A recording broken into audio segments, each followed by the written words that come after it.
Good morning po. Tayo po'y mag-aral ng salita ng Diyos. The Book of Colossians chapter 1 verses 9 to 11.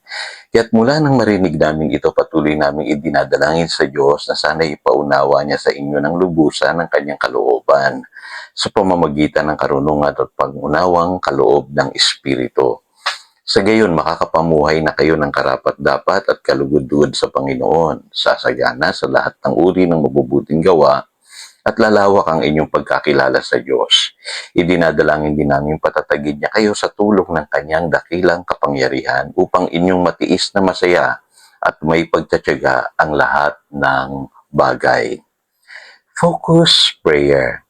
Kapansin-pansin po sa prayer ni St. Paul na idinadalangin niya na tayong mga believers ay magkaroon ng karunungang mula sa Diyos. Ano po? Kasi dito natin mauunawaan yung kalooban ng Diyos sa ating buhay.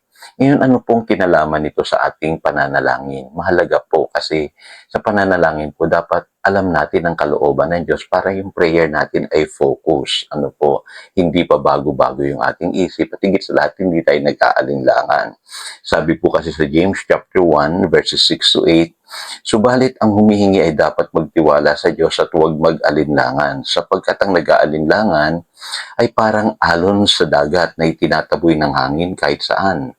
Huwag umasang tatanggap ng anuman sa Panginoon ang taong pabago-bago ang isip at di alam kung ano talaga ang nais niya. So kita po ninyo, ang nagagawa po ng magulong panalangin o yung panalangin na hindi focus, ano po, hindi tayo tatanggap mula sa Diyos. At malinaw po kasi sa Biblia, gusto ng Diyos na tayo'y tumanggap every time we pray. Ano po?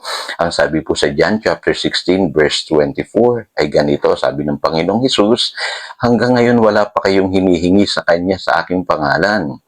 Humingi kayo at kayo tatanggap upang malubos ang inyong kagalakan. So, ibig sabihin, ang disenyo pala ng prayer ay para malubos yung ating kagalakan. Anong ibig sabihin nun? Gusto ng Diyos maranasan natin siya sa ating buhay. So, hindi madamot po ang Diyos.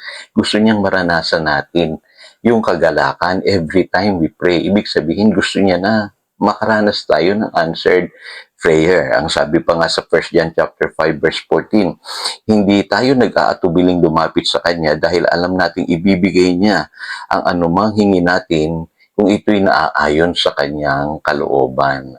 So siguradong tutugon ang Diyos kung ang prayer natin sang-ayon sa Kanyang kalooban. At doon natin kailangan ang wisdom. Ano po? Kaya pala ang prayer ni St. Paul sa mga believers, taglayin natin yung karunungan, yung pagkaunawa ng kalooban ng Diyos sa ating buhay.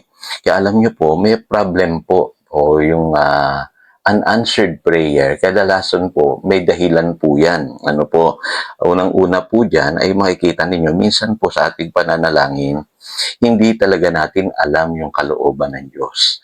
Yung iba, hindi nagbabasa ng Biblia. Yung iba, hindi pinagtyatsagaang hingin ang kalooban ng Diyos sa kanilang buhay sa panalangin.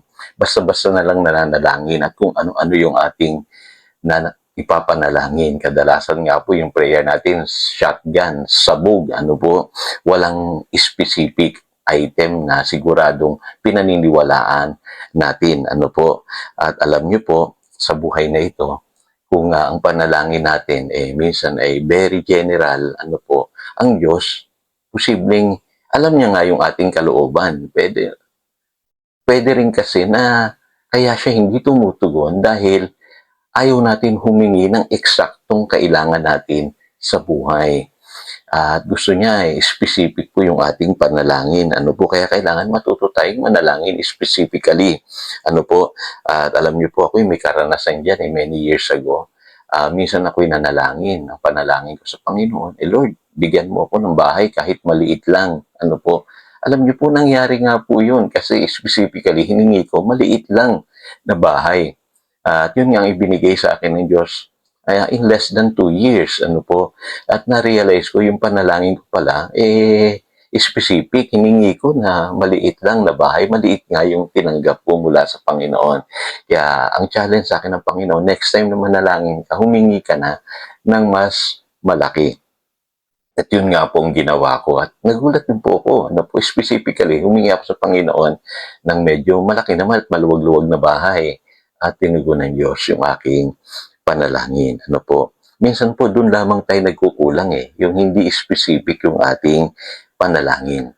Pangalawa po ay yung pagka nanalangin tayo specifically, wag na tayong mag-alinlangan. Kasi malinaw po yung nag-aalinlangan, sabi sa James chapter 1 verse 6, parang alon na itinataboy ng hangin kahit saan. So yung pala nangyayari sa panalangin natin, ano po kung saan-saan napupunta.